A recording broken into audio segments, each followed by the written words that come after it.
মিথ্যাচারের জন্য নোবেল পুরস্কার থাকলে সেটা মির্জা ফখরুলকে দেবে। যে কোনো ষড়যন্ত্র মোকাবেলা করতে আওয়ামী লীগ প্রস্তুত।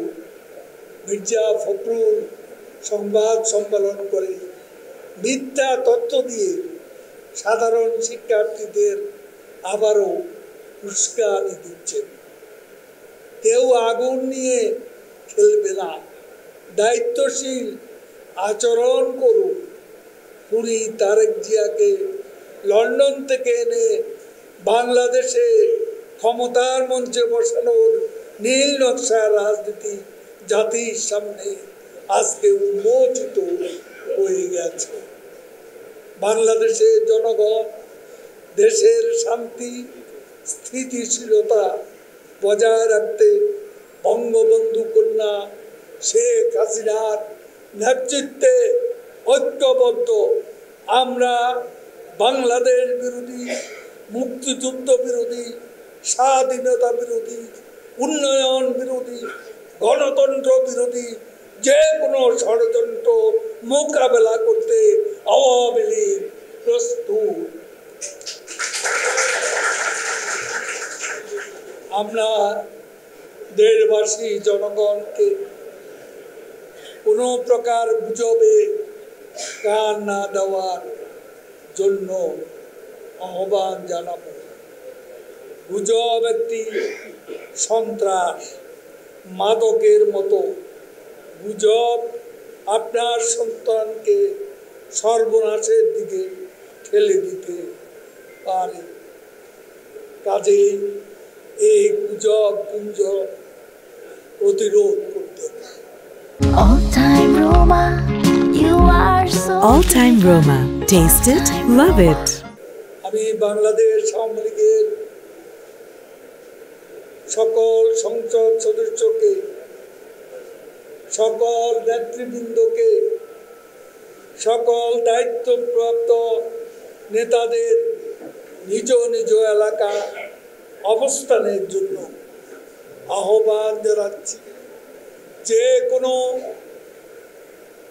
পরিস্থিতি, এখানেই সব শেষ নয়। এখন কারফিউ চলছে এবং সেনাবাহিনী অত্যন্ত ধৈর্য সহকারে সতর্কতার সঙ্গে দায়িত্ব পালন করছে। এই কারফিউতে সেনাবাহিনী কোথাও পরিস্থিতি শান্ত করার জন্য একটা গুলি চেপেছে, এমন ধরনের কোনো নজির আমাদের কাছে নেই। কাজে এই পরিস্থিতি আজকে যতটা, আজকে যে শান্তিপূর্ণ অবস্থা ফিরে এসেছে, এটাই কিন্তু শেষ কথা।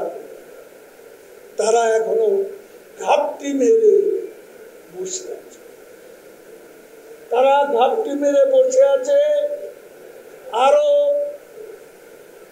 খারাপ পরিস্থিতি সৃষ্টি করতে পারে।